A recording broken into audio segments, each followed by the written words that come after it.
J'avais commencé il y a quelque temps une série de messages sur le personnage de Barnabas. Je reprends cette série et j'aimerais aller à son terme. Barnabas était un personnage clé de la première église de Jérusalem et aussi du livre des Actes des Apôtres. Dans le premier message, nous avons trouvé en Barnabas le modèle d'un homme qui encourage les autres. Et aujourd'hui, je découvre avec vous un autre trait de son beau caractère. L'homme qui ne jugeait pas à la légère. Nous allons voir ça dans la manière dont il a traité un nouveau converti en la personne de Saul de Tarse. Alors Saul de Tarse est connu pour avoir été l'adversaire le plus acharné des chrétiens, persécuteur pur et dur. Lui-même, Saul de Tarse, dira dans Actes chapitre 26, versets 10 et 11, « J'ai jeté en prison beaucoup de croyants, et quand on les condamnait à mort, je donnais mon approbation. Souvent, en allant d'une synagogue à l'autre, je les faisais punir, et je voulais les obliger à renier leur foi. Ma fureur contre eux était telle que j'allais les persécuter jusque dans les villes étrangères. Et un beau jour, Jésus ressuscité apparaît à Saul de Tarse, celui qui se dressait en adversaire de l'Évangile. Jésus se révèle à lui. Jésus le touche. Jésus le sauve. Jésus le pardonne. Jésus le transforme. Et bientôt, Jésus va faire de lui un apôtre, l'apôtre Paul. Quelque temps après sa conversion, Saul retourne dans la ville de Jérusalem où il avait fait tant de mal aux chrétiens. Et c'est là que Barnabas entre en scène. Je vous invite à lire avec moi, c'est dans le livre des Actes des Apôtres, au chapitre 9. On va lire les versets 26 à 28. 3 versets qui en disent long. Arrivé à Jérusalem, Saul essaya de se joindre aux disciples, mais tous avaient peur de lui, car ils ne croyaient pas qu'il était un disciple. Alors Barnabas le prit avec lui, le conduisit vers les apôtres et leur raconta comment, sur le chemin, Saul avait vu le Seigneur qui lui avait parlé et avec quelle assurance il avait prêché à Damas au nom de Jésus. Saul allait et venait avec eux dans Jérusalem et s'exprimait en toute assurance au nom du Seigneur. Ainsi, quand Saul s'est présenté devant l'église de Jérusalem, il s'est retrouvé devant une porte fermée. Le nouveau converti Saul de Tarse était donc là en danger de marginalisation. C'est vrai que depuis son dernier séjour à Jérusalem, où il avait persécuté les chrétiens, tant de choses avaient changé. Et maintenant, quand il revient dans cette ville, tout naturellement, il se tourne vers l'Église, parce que c'est sa nouvelle famille. Les chrétiens sont ses frères et ses sœurs en la foi, ses frères et sœurs en Christ. Et là, l'Écriture nous dit quelques mots qui en disent long. Saul essaya de se joindre aux disciples. Rien que le mot « il essaya » laisse entrevoir que ça ne s'est pas passé comme Saul l'espérait. Il s'est retrouvé devant des portes fermées. Il s'approchait, on s'éloignait. Personne ne voulait lui parler. En fait, de Saul, les chrétiens de l'église de Jérusalem ne se souviennent que d'une chose, c'est le persécuteur qu'il a été. Sa réputation de fanatique anti-chrétien lui colle à la peau. Un homme déterminé, violent et insensible. Saul qui frappe à la porte de l'église, non mais vous voulez rire ? C'est le loup qui veut entrer dans la bergerie. Il ne fait pas de blanche. Mais dès qu'on lui aura ouvert la porte et qu'il sera à l'intérieur, il va tous nous dévorer. Et laissez-moi vous dire, je suppose que l'immense majorité d'entre nous, nous aurions aussi réagi comme eux. La fin du verset 26 nous dit « Mais tous avaient peur de lui, car ils ne croyaient pas qu'il était un disciple. » Comme il est écrit que Saul a essayé de se joindre à eux, je suppose que Saul a fait plusieurs tentatives. Plusieurs fois, il a frappé à la porte. Plusieurs fois, il s'est présenté, mais à chaque fois en vain. Il est écrit qu'ils avaient peur de lui. Tous, pas quelques-uns seulement, ni même la majorité des chrétiens avaient peur de lui. Tous. Et le mot « tous » inclut évidemment aussi les apôtres, Pierre et les autres. Ils étaient unanimes. Ils faisaient bloc. Sans la moindre fissure, le mot d'ordre, on n'ouvre pas les portes à Saul. Alors les problèmes,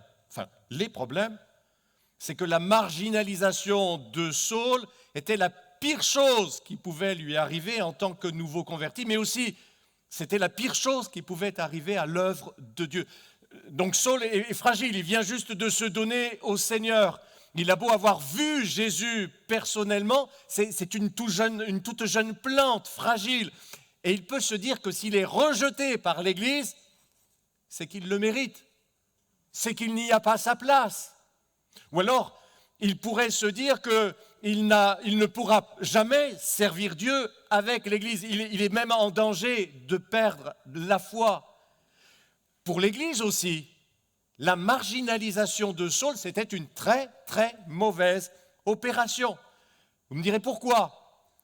Tout simplement parce que Saul il doit bientôt devenir l'apôtre le plus zélé de l'Église du Nouveau Testament. Et donc, priver l'Église de Saul, c'était une mauvaise opération pour tout le monde. Sans exagérer, c'était une mauvaise opération pour le monde entier.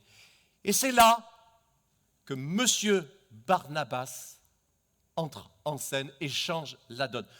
Le verset 27 que nous avons lu dit « Alors Barnabas le prit avec lui, le conduisit vers les apôtres et leur raconta comment, sur le chemin, Saul avait vu le Seigneur qui lui avait parlé et avec quelle assurance il avait prêché à Damas au nom de Jésus. » Dans cette situation bloquée, il y a un homme qui finit par se détacher de cette attitude réflexe et ce n'est pas un apôtre, c'est Barnabas. Alors les lecteurs du livre des Actes des Apôtres avaient peut-être oublié Barnabas depuis sa première mention au chapitre 4, mais ici, il refait surface au moment où il le faut pour que la situation ne tourne pas à la catastrophe. Alors vous imaginez, Barnabas, ce n'est pas monsieur indestructible. Quand il est dit que tous avaient peur de lui, le tous inclut aussi Barnabas, et je comprends. Mais c'est là que Barnabas a montré son beau caractère. Il n'a pas jugé à la légère. Puisqu'il a raconté aux apôtres le témoignage de Paul, comment il a rencontré Jésus, il fallait d'abord que Barnabas l'entende par lui-même. Pour être juste, il fallait l'écouter. Mais en acceptant d'écouter Saul, Barnabas prenait aussi un risque. Voilà ce que j'imagine, c'est que Barnabas se sentait mal à l'aise à rester avec tous les autres dans cette attitude réflexe de rejet de Saul. Il a commencé à envisager l'idée qu'il pouvait aller rencontrer cet homme pour l'écouter au moins. Et plus il pensait à cela, alors c'est vrai, d'abord peut-être plus la peur montait en lui, mais en même temps, plus il en parlait avec le Seigneur. Et au fur et à mesure qu'il en parlait avec le Seigneur, Barnabas a compris qu'il devait le faire. Il y a quelque chose qui, au plus profond de sa conscience droite, l'obligeait à aller au-delà des on-dit. Vous savez, il y avait deux rumeurs opposées au sujet de Saul de Tarse. La première rumeur, c'est ce qu'il avait toujours été, un persécuteur, un fanatique, un homme calculateur, prêt à tout pour arriver à ses fins. Et selon cette même rumeur, maintenant Saul fait semblant d'être chrétien pour mieux les tuer tous. Et puis, il y avait une autre version. Comme quoi l'incroyable se serait produit. Jésus serait apparu à Saul de Tarse pour lui révéler qui il est. Et Saul de Tarse se serait vraiment converti. Maintenant, Saul serait chrétien. Et même, paraît-il, il aurait commencé à prêcher l'évangile de Jésus. Et au plus profond de la conscience de Barnabas, quelque chose l'obligeait à en avoir le cœur net. Il voulait donc rencontrer cet homme dont il entendait tout et son contraire, le rencontrer face à face. Ce quelque chose, mes amis, mes frères et sœurs, ça s'appelle le sens de la justice. Ça s'appelle aussi la droiture. Ça s'appelle encore l'amour de la vérité. Ah, la justice de Barnabas n'a pas été théorique. Je suis un homme bon. C'est ma réputation dans l'église de Jérusalem. Tout le monde m'appelle l'homme qui encourage.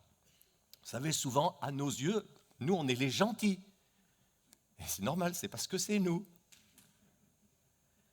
Mais l'exemple de Barnabas nous montre que pour être vraiment des personnes justes, il y a un chemin à suivre. Je dirais même qu'il y a des règles à suivre.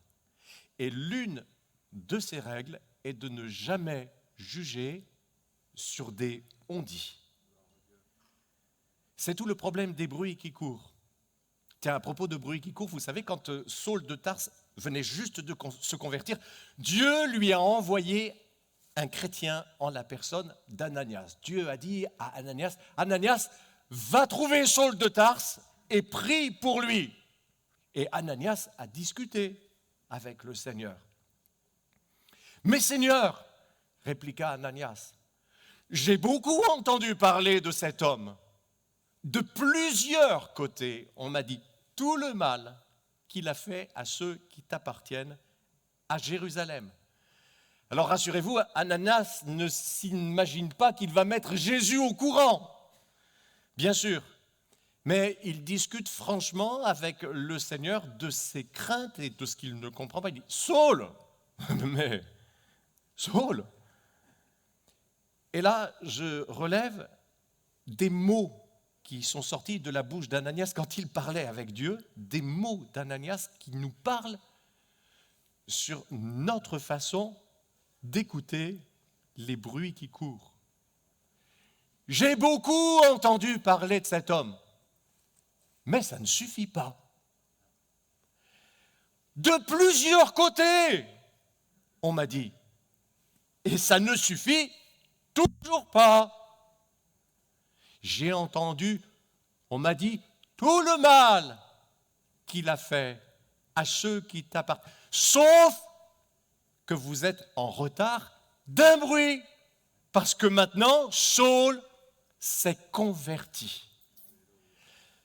La parole de Dieu nous parle beaucoup de ce sujet et elle nous met en garde par rapport aux rumeurs non vérifiées. Je vous lis dans Deutéronome chapitre 13, versets 13 à 15. Si tu entends dire au sujet de l'une des villes que l'Éternel ton Dieu t'a donnée pour habitation, que des hommes mauvais sont sortis du milieu de toi et ont égaré les habitants de leur ville en les invitant à aller servir d'autres dieux, des dieux que tu ne connais pas, tu feras des recherches, tu enquêteras, tu interrogeras avec soin, est-ce vrai? Le fait est-il établi? Cet acte abominable a-t-il été commis au milieu de toi? Et la suite dit, si c'est vraiment le cas, alors vous devrez juger avec la plus extrême sévérité. Vous entendez? Tu feras quoi? Des recherches. Tu enquêteras. Tu interrogeras avec soin. Est-ce vrai? C'est un petit mot. Vrai. 4 lettres. Comme le mot faux d'ailleurs. 4 lettres aussi. Un petit mot mais qui fait toute la différence. Vrai. Ou alors faux. Des petits mots qui vont faire toute la différence entre la justice et l'injustice. Tu ne jugeras jamais à la légère. Parce que dans un cas, comme dans l'autre, l'enjeu est trop important. Ton jugement sera sévère s'il le faut, ou alors ton jugement sera contre la rumeur s'il le faut, mais une chose est sûre, ton jugement devra absolument être juste. Deutéronome, toujours chapitre 22, verset 19. Parce qu'il a porté atteinte à la réputation d'une vierge d'Israël, ils le condamneront à une amende de 100 pièces d'argent. La Bible en français courant traduit « pour avoir répandu de faux bruits au sujet d'une jeune fille israélite ». Une pièce d'argent à l'époque équivalait à la valeur d'une journée de travail. Donc 100 pièces d'argent, ça faisait environ 4 mois de salaire. Plus de 5000 € d'amende, dirions-nous aujourd'hui. Porter atteinte, ne serait-ce qu'à la réputation de quelqu'un, aux yeux de Dieu, ça vaut cher, très cher. Exode chapitre 23, verset 1er. Tu ne propageras pas de faux bruits, tu ne t'associeras pas aux méchants pour faire un faux témoignage. Pour ne pas tomber dans le piège des calomnies, il y a une règle qui est impérative, c'est de nous renseigner à la source. C'est ce qu'avait dit Nicodème déjà au Sanhédrin, le tribunal des Juifs qui voulait faire le procès de Jésus. Nicodème leur a fait remarquer, il voulait faire le procès de Jésus sans l'entendre. Nicodème leur a dit, notre loi condamne-t-elle un homme avant qu'on l'entende et qu'on sache ce qu'il a fait? Donc le principe qui est posé ici est qu'on ne peut tout simplement pas faire le procès d'un absent. Et ce n'est pas possible, ce n'est pas une règle compliquée. Mais vous remarquerez que si la règle est simple, il nous arrive quand même de nous en affranchir bien souvent. Proverbe chapitre 18, verset 17. Qui plaide sa cause en premier paraît toujours avoir raison. Vient la partie adverse et on examine ce qu'il a dit. C'est le fameux principe, vous connaissez, des 2 sons de la cloche. Il vous faut absolument entendre les 2 versions si vous voulez vous faire une opinion qui a des chances d'être juste. Alors je voudrais vous donner quelques exemples, en l'occurrence des exemples dramatiques, où l'on n'a pas suivi ce principe. Au procès de Jésus, en Marc chapitre 14, verset 58, les accusateurs se sont présentés en prétendant, nous l'avons entendu dire, je démolirai ce temple fait de main d'homme et en 3 jours, j'en reconstruirai un autre qui ne sera pas fait par des mains humaines. Mais en réalité, cette accusation déformait les propos de Jésus. Jésus n'avait jamais dit, il n'a jamais dit, je démolirai ce temple. Il avait dit en Jean, chapitre 2, verset 19, démolissez ce temple et en 3 jours, je le relèverai. Je démolirai ou bien démolissez si vous voulez, c'est pas du tout, mais alors pas du tout la même chose. Parce que Jean, chapitre 2, verset 21, explique qu'en parlant du temple, Jésus, en réalité, faisait allusion à son propre corps. Vous savez, jusque sur la croix, la déformation des propos du Seigneur lui était lancée en pleine figure dans Marc chapitre 15, versets 29 et 30. Et toi, tu voulais détruire le temple et le relever en 3 jours. Allez, vas-y, sauve-toi toi-même. Descends de la croix. Vous voyez qu'il y a parfois comme ça des fausses rumeurs qui ont la vie dure. Un autre exemple dramatique dans la Bible avec la déformation des propos d'un certain Naboth dans l'Ancien Testament. Le roi Akab, un méchant roi, convoitait un terrain qui était tout près de son palais. Ce terrain, c'était la vigne de Naboth. Akab la lui a demandé, il a dit, si tu veux, je te le paye, ou alors tu me la laisses. Naboth a répondu au roi, c'est dans 1 Roi chapitre 21, verset 3, et je vous le lis dans la traduction de la Bible en français courant. Je n'ai pas le droit, devant le Seigneur, de te céder la vigne que j'ai héritée de mes ancêtres. Vous savez pourquoi ?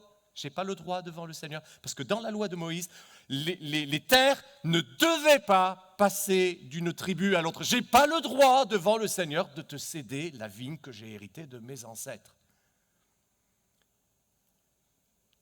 Mais quand Akab se retrouve devant sa femme Jézabel, au verset 6, il pleurniche. Naboth m'a dit, je ne te céderai pas ma vigne. Non, non. Naboth avait dit, je n'ai pas le droit devant le Seigneur, ce n'est pas la même chose. Verset 11, Naboth est condamné à mort avec le chef d'accusation suivant. Naboth a maudit Dieu et il a maudit le roi. Et pour être bien sûr que personne ne vienne jamais réclamer un jour l'héritage, non seulement on a tué Naboth, mais on a fait exécuter avec lui tous ses descendants. Parole du chant, la rumeur d'Yves Dutheil. La rumeur ouvre ses ailes, elle s'envole à travers nous. C'est une fausse nouvelle, mais si belle après tout. Elle se propage à voix basse. À la messe et à midi, entre l'église et les glaces, entre confesse et confie. La rumeur a des antennes, elle se nourrit de cancans. Elle est bavarde et hautaine et grandit avec le temps. C'est un arbre sans racines à la sève de venin. La rumeur est un microbe qui se transmet par la voix. La rumeur est de plomb. Elle s'écoule, elle s'étend, elle s'étale, elle se répand. C'est du miel, c'est du fiel. On la croit tomber du ciel. Plus c'est faux, plus c'est vrai. Plus c'est gros, plus ça plaît.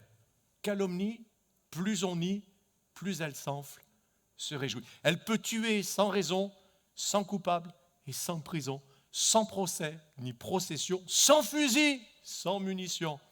Elle rôde autour de la table, nous amuse ou nous accable. C'est selon qu'il s'agit de quiconque ou alors d'un ami. Et heureusement que Barnabas, lui, était un homme juste, qui n'a pas jugé à la légère. Alors il n'est pas resté, lui, sur des on-dit. Il est allé vérifier les choses auprès du principal concerné, Saul de Tarse. Barnabas est allé prendre ses renseignements à la source. Il est allé interroger lui-même l'homme dont on faisait le procès en son absence.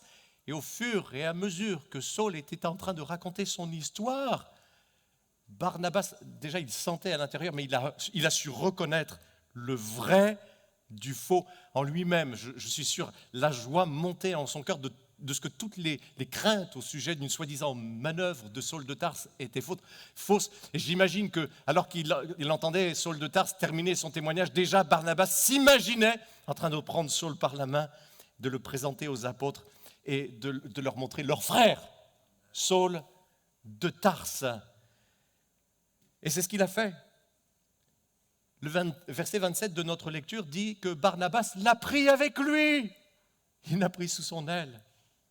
Barnabas, qui avait la confiance des apôtres, est allé leur présenter Saul de Tarse et leur a raconté son témoignage. Il a brisé la glace et la situation s'est débloquée. Le nouveau converti Saul de Tarse a été accueilli parmi les siens, à savoir les chrétiens de l'église de Jérusalem. Versets 27 et 28, que c'est beau.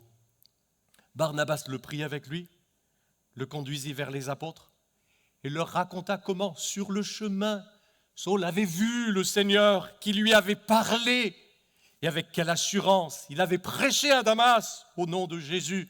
Saul allait et venait avec eux dans Jérusalem et s'exprimait en toute assurance au nom du Seigneur.